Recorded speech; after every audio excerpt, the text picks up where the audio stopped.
She came to the wedding dressed like a queen, but within minutes they tried to destroy her. What happened when her husband finally walked in? Emily's heart was pounding wildly as she approached the glowing facade of the luxurious restaurant in the heart of Charleston.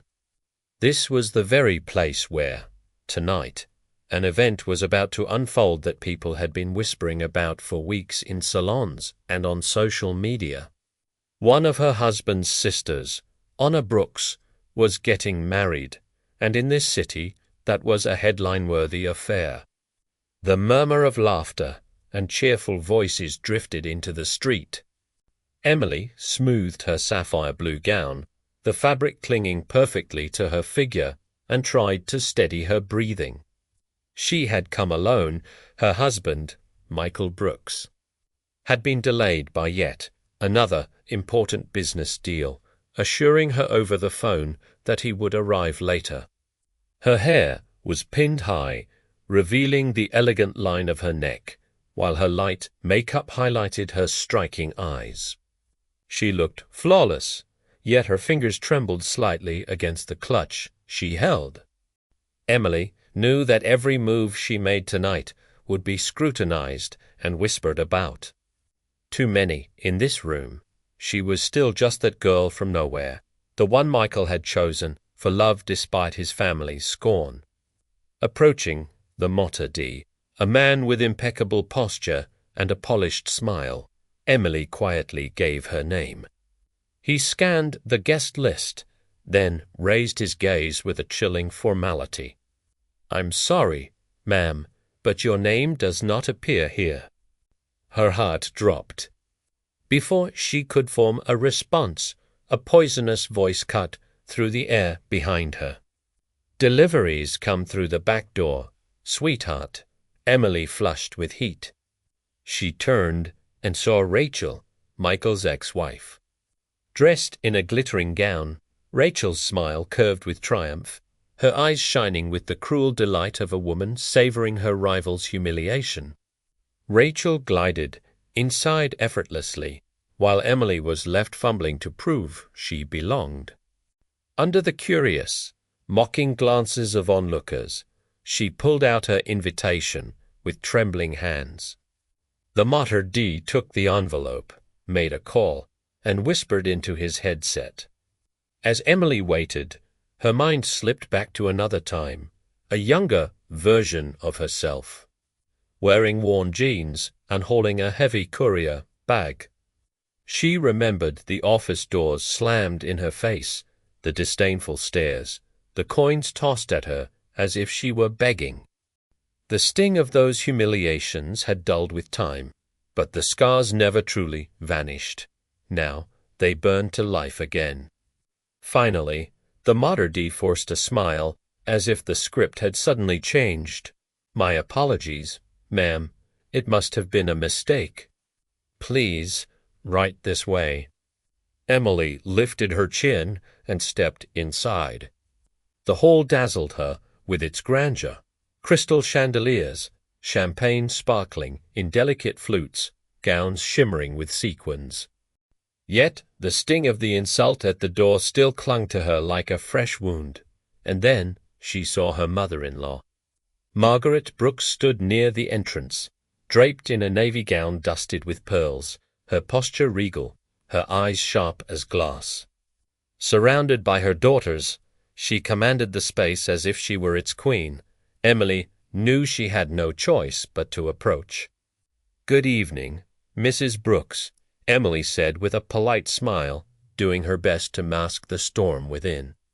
Margaret raised her glass, her voice pitched to carry across the room.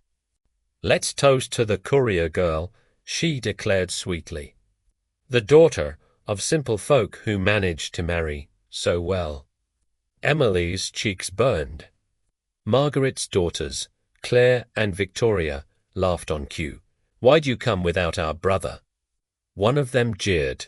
"Don't tell me he's already run off," the other sneered. "Michael's probably hiding behind another business meeting." They giggled, turned away, and snapped selfies with their phones. dismissing Emily as though she were nothing more than an amusing distraction. But for Emily, the sting was sharp, suffocating. She prayed Michael would arrive soon. Salvation came in the form of fanfare. The newlyweds had arrived. All eyes turned, and Emily seized the chance to slip quietly to her seat, breathing easier at last. Yet the uneasy feeling in her chest only grew. Something was unfolding. She could feel it. Her gaze found Rachel again. Michael's ex-wife was glued to Margaret's side, whispering, giving orders to staff, moving about as though she ran the evening herself. Emily's suspicion hardened. On her way to the restroom, she caught a heated exchange, Rachel's sharp voice slicing into the restaurant manager. "Who let her in? I told you to erase her from the guest list. If you can't handle this, you're finished." The manager stammered, pale and terrified. Emily froze. This wasn't a coincidence. It was a plan. Moments later, Rachel brushed past her, hissing softly, "Your little fairy tale won't last. The higher you climb, the harder the fall." Emily's blood ran cold. Still, she returned to the glittering banquet, her expression carefully composed. Inside, though, her heart raced. Later, when guests stepped onto the terrace to admire Charleston's evening skyline, Emily followed and stumbled upon a conversation that revealed everything. "You're doing brilliantly, Rachel," Margaret said approvingly, not realizing Emily was near. "The banquet is flawless." "Just make sure Michael never finds out," Margaret added in a lower tone. "He's already furious with our arrangements. He threatened to step in." "Relax," Rachel interrupted. "You cover for me like we agreed, and I'll keep siphoning the money. It's worth far more than any scraps your son might throw you." Emily's stomach twisted.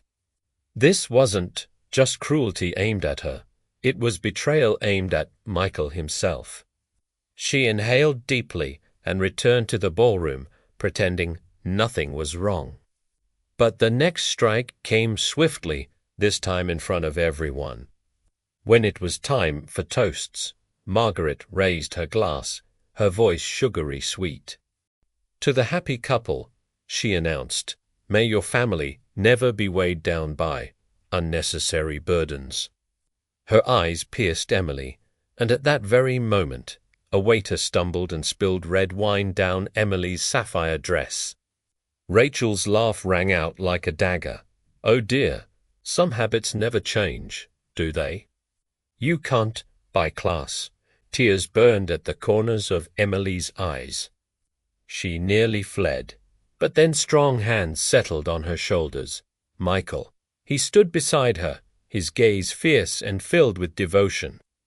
Straightening, he turned to the stunned crowd and declared with a warm smile, "Sorry to interrupt, sister. Congratulations on your marriage, but I have an announcement. Please welcome the new co-owner of this restaurant, my wife, Emily." The room fell silent. Then applause thundered. Emily's breath caught. "Michael, you never told me. Remember those papers I asked you to sign?" He whispered, "I built a company in your name. This place belongs to you now." Strength ignited inside her. She was no longer the humiliated outsider. She was the mistress of the hall. Rachel surged forward, her face drained of color. "This is absurd." "This is my restaurant." Michael's voice was calm, certain. "You're mistaken. The documents say otherwise." Emily lifted her chin and said clearly, "As of now, you have no claim here. Manager, please escort this woman out." The guards stepped forward. Rachel's rage crumbled into humiliation as she was ushered out amid the whispers of the guests. Michael turned to his mother. "Mother, I found serious gaps in the accounts. That's why I put this restaurant under my control. If you want a share of the profits, you'll have to deal with Emily." Margaret's lips trembled, but she forced a smile. Of course, Michael. Emily met her gaze with steady confidence. Michael raised his glass to the crowd. "Apologies for the family drama. Now, let's celebrate the bride and groom. May their love be strong, their marriage unshakable." Laughter, music, and clinking glasses returned to the room.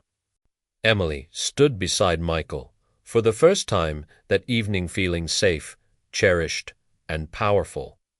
The night stretched into dawn, and no one dared look down on her again. This evening had changed everything. Just hours before, she had been mocked and humiliated. Now she was the rightful mistress of the restaurant, and, more importantly, she had a husband who would always stand by her side.